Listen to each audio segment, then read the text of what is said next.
Welcome to our Modi briefing program. I'm your host Yang Zhan. In today's news, we delve into the bustling fifth phase of India's general election, where 89.5 million voters across 6 states and 2 union territories cast their ballots.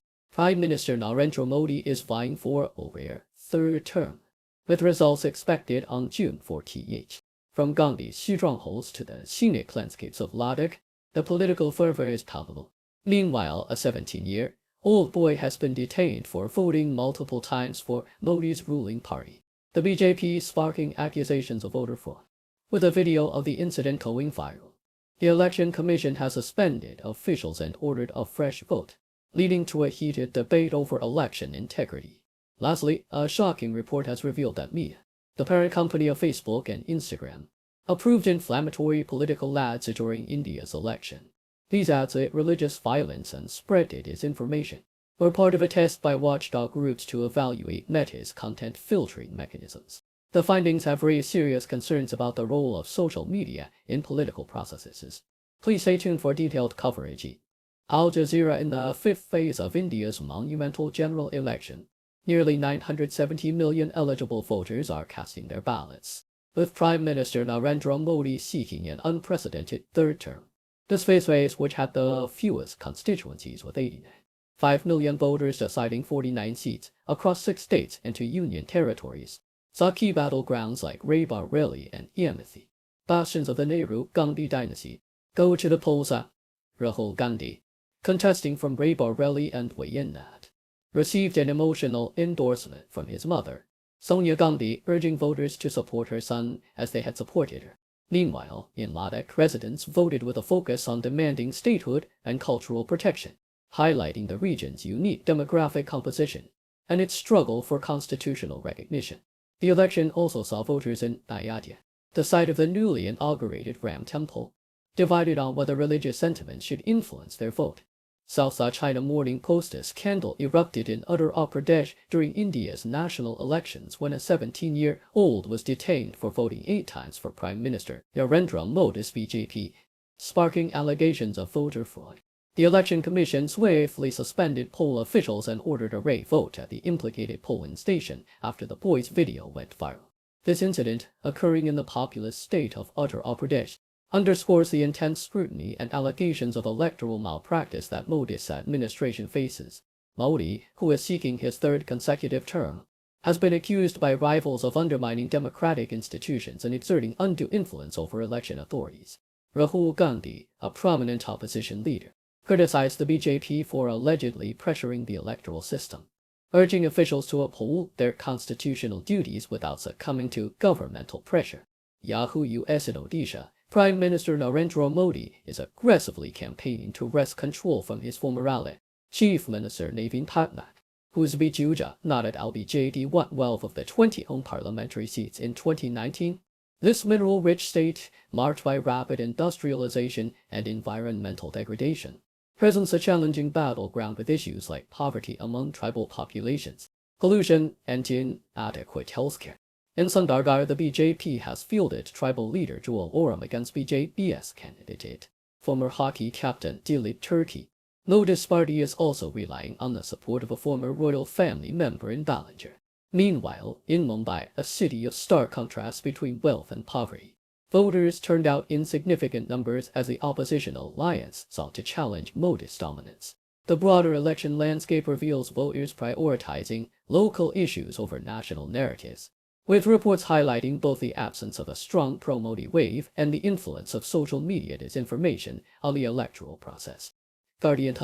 Lita, the owner of Facebook and Instagram, has been accused of approving manipulated political ads in India that incite violence and spread disinformation during the country's election. According to a report shared with The Guardian, these ads contain slurs against Muslims, calls for violence, and false claims about political leaders.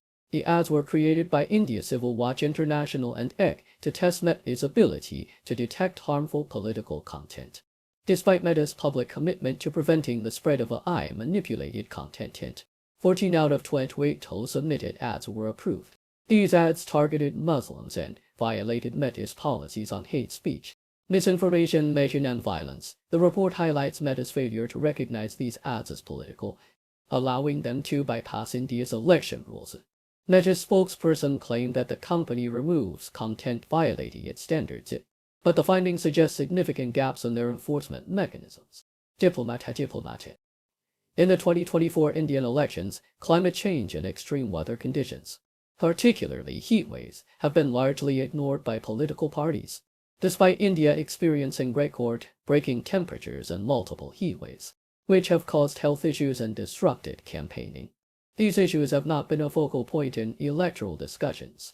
Experts like Kanjal Prakash from the Indian School of Business suggest that elections should be rescheduled to February-March to avoid the peak summer heat. Considering the rising temperatures during April-May, the heat waves have impacted voter turnout and raised questions about the suitability of holding elections during extreme weather conditions.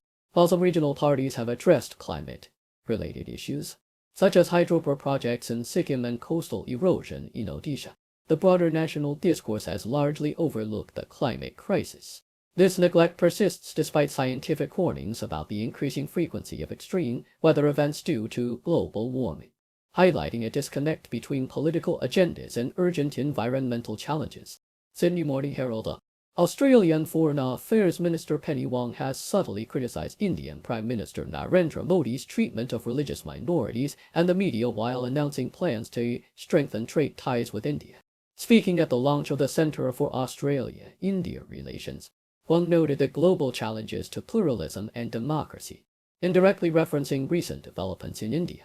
She emphasized the importance of nurturing freedoms integral to open societies, such as media and religious practice, despite allegations of democratic backsliding in India, including threats to press freedom and the treatment of minorities. The Australian government has been cautious in its criticism due to India's strategic importance as a counterweight to China and a crucial export market. Trade Minister Don Farrell announced consultations for a new roadmap to enhance economic engagement with India, focusing on emerging green technologies and a future free trade agreement. The Centre for Australia-India Relations aims to foster collaboration across various sectors, reflecting the growing ties between the two countries. Al Jazeera. The world is reading from the tragic news of Iranian President Ebrahim Raisi's death in a helicopter crash, with global leaders extending their condolences. Rescue teams launched an urgent search on Sunday after Raisi's aircraft, carrying 9 other officials including Foreign Minister Hossein Amirabdollahian, went missing in Iran's rugged northwestern region near the Azerbaijan border. By Monday, the wreckage was found, and the bodies identified, plunging Iran into a leadership crisis amidst escalating Middle Eastern tensions. Israel, amidst its ongoing conflict with Hamas and skirmishes with Iran-backed groups like Hezbollah and the Houthis, denied any involvement in the crash, in a display of international solidarity. Palestinian groups, Houthi leaders, and Pakistan's Prime Minister Shehbaz Sharif, among others, expressed their sorrow and support for Iran. Sharif declared a day of mourning in Pakistan, recalling Raisi's recent visit as a testament to their strong bilateral ties. Emir Sheikh Tamim bin Hamad Al Thani of Qatar, Russia's Foreign Minister Sergei Lavrov, and President Vladimir Putin also conveyed heartfelt messages, highlighting Raisi's role in fostering strategic partnerships. Indian Prime Minister Narendra Modi, Chinese President Xi Jinping, and Malaysian Prime Minister Anwar Ibrahim echoed these sentiments, lauding Raisi's contributions to justice and international relations. The European Council President, Charles Michel, joined in expressing the EU's condolences, underscoring the profound impact of this loss on the global stage. Thank you for tuning in. The content above showcases the latest briefing reports and analytical synopses, thoughtfully curated by the 60O team. These insights stem from a wide array of reputable media outlets, think tanks, government sources, and specialized experts worldwide. We encourage you to explore these sources for a comprehensive perspective. Keep in mind that while the content may not always align with the official standpoint of 60O Brief, it's not meant to be taken as absolute directives for decision-making. Comprising seasoned media professionals, learned scholars, and accomplished scientists, the 60O team embodies a trailblazing, fully independent media entity. To customize 60O Brief to meet your professional needs, you have the option to subscribe to a diverse array of briefings on our website, 6wfa.com. Regardless of your location, you can conveniently receive 60 brief via email.